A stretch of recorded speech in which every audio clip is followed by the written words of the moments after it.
কখন থেকে দাঁড়ায় আছি, মুরগিও এক পায়ে এতক্ষণ দাঁড়ায় থাকতে পারে না। এবার একটু বই।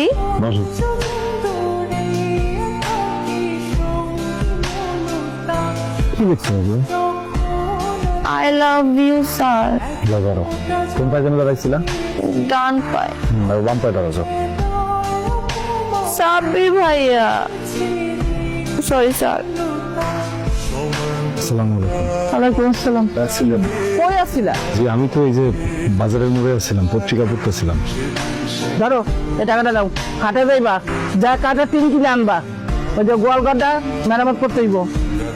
আম্মা, গোয়ালগড় মেরামত করতে হইব, সাব্বির ভাই কেন যাইবো? সাব্বির ভাই শিক্ষক মানুষ না? সাবদের হচ্ছে এইবারই লজিং মাস্টার, তো লজিং মাস্টার বাড়ি টুকটাক কাজ করবে, এটা স্বাভাবিক ব্যাপার। ছেলেদের কাজ তো ছেলেরাই করবে নাকি? সব কিছু তোর আম্মা করবো না, বিদেশ তো তোর আব্বা এসে পরে বাজারে যাবো।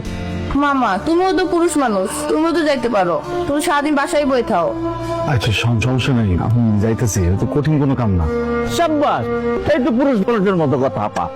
আচ্ছা তুমি যাও। এই এই কে এই আরে, কি হলো? আল্লাহ, আমি কি করলাম? আল্লাহ, আমার আমার দিকে বললাম। সিনেমাতে দেখছিলাম কেউ অজ্ঞান হয়ে গেলে মুখে লাগে মুখ লাগায় ফু দিলেই সজাগ হয়ে যায়। এই কি উল্টা সিনেমা দেখো সব? আপনি অজ্ঞান হন নাই? আমার কি ভূত মনে হয়? তোমার ঘরে রেস্টুলা, তোমার ভয় দেখা দিছি, কেমন লাগে? আপনি না আসলে একটা খারাপ মানুষ। আর তুমি একটা খারাপ ছাত্রী, দেখতেছি তোমার সকালবেলা। দাঁড়াও, আপনার না কইছি আমি একদিন এইসব কাজ আপনি একদম করবেন না। আমি অন্ধ না, বুঝছেন? আপনি একজন কলেজ পড়া শিক্ষিত ছেলে, আপনি এইসব কাজ কেন করবেন? আপনি টুকটাক কাজ করেন, ঠিক আছে, আপনি এইসব কাজ করতে পারেন না। আমার লোক এইসব কাজই যায় জানেন না। এই বাড়িতে আশ্রয় দিচ্ছে, খাইতে দিচ্ছে, এবার জন্য কাম করুন না। না করতে পারেন না, এ বাড়িতে আপনার আশ্রয় দেয় নাই, আপনি আমাকে পড়ান, তার বিনিময়ে এই বাড়িতে থাকেন। আর এসব কাজ কে করতে বলছে? মামা করতে বলছে তো। মামার আমি এখনই জিজ্ঞাসা করতেছি কেন আপনাকে এসব কাজ করতে বলছে। দাঁড়ান। এই জেরিন, কারো বললো না কিছু? আম্মা, সাব্বির ভাই গরুগুলো খাওয়ান খাওয়াইতেছে কেন? উনি একজন শিক্ষিত মানুষ, উনি আমাদের বাসায় লজিং থাকে, এজন্য তুমি যা মুছে তাই করাবা?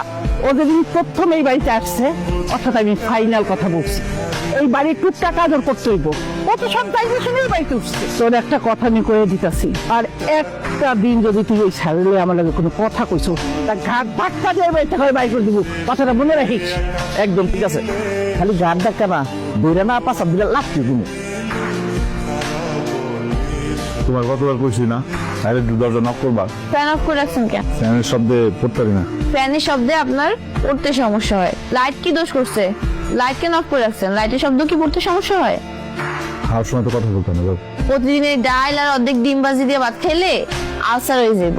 পৃথিবীতে মাংস মাছ বলতেও কিছু আছে। এই লন, মাংস দিয়ে ভাত খান।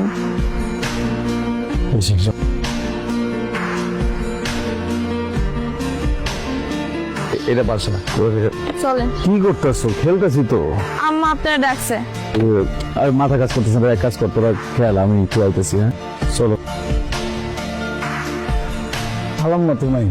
না, মা মামা কেউ বাইতে নাই, সবাই বাইরে গেছে, আইতে দেরি হইব। তুমি তো কইলে না খালাম না ডাকছে। মিথ্যা কইছি। বসেন, আগে আগে বসেন, তারপর বলতেছি। মা আজকে বাইতে নাই, এগুলো সব আমি রান্না করছি। খাইন তো চাকর বাকরের মতো, ভালো একটা খাবারও জোটে না পাতে। আজকে আপনি খাইবেন আর আমি দেখবো। প্রতিদিন এখন দিতে হবে না, যখন সময় হবে আমি নিজে চেয়ে নিব।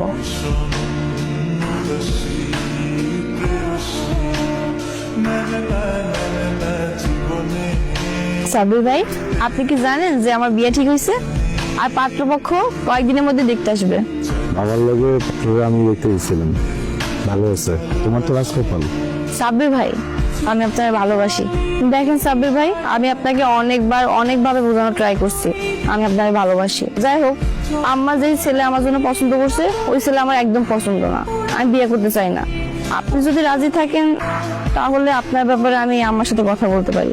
আপনি একদম ভয় পায়েন না, আপনি শুধু একবার বলেন আপনি আমার ভালোবাসেন, তাইলে আমি আমারে বলে সবকিছু ম্যানেজ করে নেব। আপনারে কেউ ভুল বুঝবে না। আমি স্বপ্নকে ভালোবাসি, আমাদের সম্পর্ক। তোমারে এখন পর্যন্ত বলা হয় নাই, কারণ বলার প্রয়োজন বোধ করি নাই। আমার মনে হচ্ছে তোমার আর আমার সম্পর্ক টিচার স্টুডেন্টের, এসব আলোচনা তোমার সাথে না করলেও চলবে।